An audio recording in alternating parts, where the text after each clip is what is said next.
Assalamualaikum. Selamat datang di channel YouTube Kisah Dunia Imajinasi. Jangan lupa like, share dan subscribe. Serta aktifkan lonceng untuk mendapatkan notifikasi bab berikutnya. Kali ini saya akan membahas cerita Layla si Dokter Indigo yang diadaptasi dari novel di aplikasi KBM dengan judul Layla si Dokter Indigo. Penulis Selasanti. Bab 4. Dok, sebaiknya aku membantu bocah itu dulu. Mahesa menunjukkan jarinya ke arah bocah kecil tanpa kepala yang sedang bersembunyi di balik tembok. Sebenarnya bocah tanpa kepala itu tidak harus bersembunyi, karena Layla pun tidak ingin melihatnya. Kau tahu tidak, kalau setan-setan di sini sungguh sangat menyeramkan, ucap Layla seraya memicingkan mata. Tidak tahu, jawab Mahesa seraya menggelengkan kepalanya. Iya, itu karena kau sudah menjadi hantu. Layla terlihat kesal sembari mencebitkan bibirnya. Selama ini aku hanya melihat kuntilanak, pocong dan juga tuyul-tuyul. Saat memasuki rumah sakit ini, kedua mataku harus disajikan oleh pandangan tak wajar yang membuat perutku mual. Apa bocah kecil itu juga sangat menyeramkan? Tanya Mahesa. Iya, dia termasuk. Baiklah, aku akan menanyakan tentang masa lalunya. Mahesa pun berjalan menghampiri anak kecil tanpa kepala itu.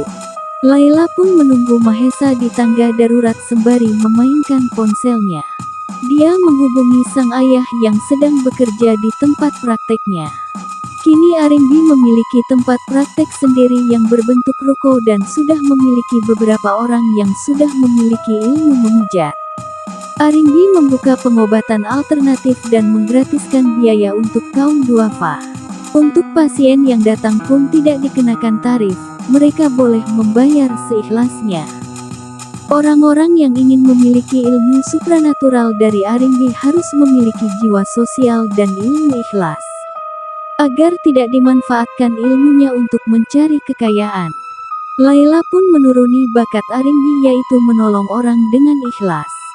Setelah menghubungi ayahnya, Layla pun melihat Mahesa sudah berdiri di hadapannya. Maaf, sudah berdiri dengan kaki melayang di hadapan Layla. Anak itu korban mutilasi, kata Mahesa. Ih, ucap Layla dengan wajah ketakutan. Lalu, tanya Layla. Kepalanya masih hilang dan dia masih penasaran. Sudah 1 tahun kepalanya juga belum ditemukan, ungkap Mahesa. Sudah 1 tahun gak mungkin kepalanya itu masih utuh.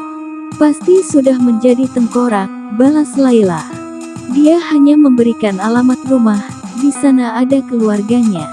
Mahesa memberikan informasi kepada Layla tentang pembicaraan dengan anak tanpa kepala itu. Aku bukan polisi, kata Layla. Mahesa terdiam dan terlihat sedang berpikir. Ada benarnya yang dikatakan Layla, jika gadis cantik itu hanya berprofesi sebagai dokter bukanlah detektif. Besok aku sudah bisa keluar dari rumah sakit ini, aku akan membantumu, ujar Mahesa.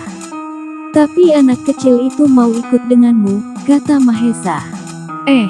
Jangan. Layla menolak permintaan Mahesa. Ibuku takut sama setan, apalagi bentuknya seperti itu. Apa ibumu itu indigo juga sama seperti kamu?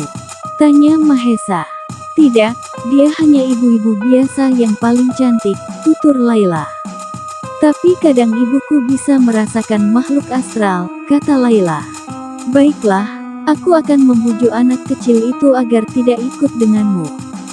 Tanpa menunggu lama, Layla pun pergi meninggalkan Mahesa yang sedang bernegosiasi dengan anak tanpa kepala itu. Sepanjang perjalanan Layla masih melihat hantu-hantu dengan wajah buruk akibat kecelakaan. Layla hanya menundukkan kepalanya, agar tidak melihat hantu-hantu menyeramkan yang tak luput dari pandangannya. Layla memesan ojek online untuk pulang ke rumahnya. Dok, lagi ngapain di lobi? Tanya Karlina yang tiba-tiba saja dari arah belakang Layla. Aku sedang menunggu ojek online, kata Layla. Apakah sudah dapat? Tanya Karlina sembari melihat ke sebelah kiri Layla. Bawa anak kecil itu. Laila langsung melihat ke sebelah kirinya. "Hei, kamu ngapain ngikutin aku?" tegur Laila dengan suara pelan. Anak kecil tanpa kepala itu terdiam. Dia tak menjawab karena memang tak memiliki kepala. Hanya Mahesa dan sesama hantu saja yang bisa mengerti bahasa anak kecil tanpa kepala itu. Laila mulai kesal, lalu dia bergegas pergi dari rumah sakit. Sesuai dengan kesepakatan, Mahesa akan membantunya pada esok hari setelah bebas dari kontraknya sebagai hantu. Dia tak menghiraukan hantu tanpa kepala itu, karena hanya dirinya saja yang bisa melihat penampakan menyeramkan itu. Sesampainya di rumah, anak kecil itu masih saja mengikuti Laila sampai di kamar rumah. "Hei, bocah, ingat ya, jangan pernah mengganggu ibuku. Karena dia sangat takut melihat hantu," kata Laila memperingatkan anak kecil tanpa kepala itu. Anak kepala buntung itu pun menunjukkan 2 ibu jarinya, menandakan ia mengerti. "Aku mau mandi, kamu jangan ngikutin."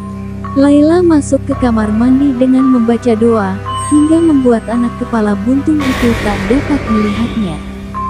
Usai membersihkan diri, Laila menghampiri ibunya yang sedang merapikan menu makan malam. "Ella, kapan kamu pulang?" tanya Ani yang sudah mempersiapkan hidangan makan malam. "Udah dari tadi, ibu lagi jaga di warung." Ani mempunyai warung yang bentuknya seperti minimarket. Kehidupan Arimbi terbilang sudah sukses.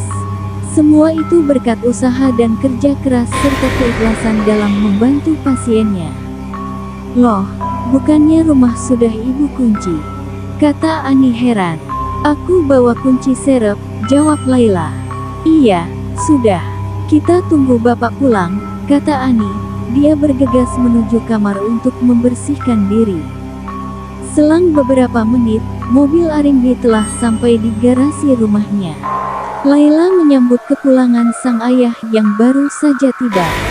Saat melihat Arimbi, anak kecil tanpa kepala itu langsung berlari dan keluar dari rumah. Arimbi melihat pergerakan anak kecil tanpa kepala itu keluar dari rumahnya. "Ayah bisa lihat?" tanya Laila menyambut Arimbi sembari mencium punggung tangannya. Arimbi hanya menganggukkan kepalanya saat Ani sudah keluar dari kamar. "Loh, ayah kok gak ucap salam?" tegur sang istri yang sudah terlihat cantik memakai daster berwarna putih. Ani memang selalu terlihat cantik saat menyambut kepulangan Arimbi. "Assalamualaikum," ucap Arimbi memberi salam. "Waalaikumsalam, ih ayah mah telat," gumam Laila seraya mencebikkan bibirnya. "Ayah mandi dulu, sana," perintah Ani sembari menghampiri Arimbi lalu mencium punggung tangannya. "Wah, asyik niftar malam bisa tempur," bisik Arimbi di telinga Ani dengan suara menggoda. "Ih, genit deh." Ani mencubit pinggang Arimbi. "Malu sama Ella," kata Ani dengan wajah yang sudah memerah. Laila hanya memutar kedua bola matanya malas melihat kemesraan ayah dan ibunya.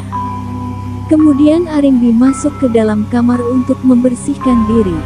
Ani dan Laila sudah menunggu Arimbi di meja makan. "Gimana sama kerjaan baru kamu?"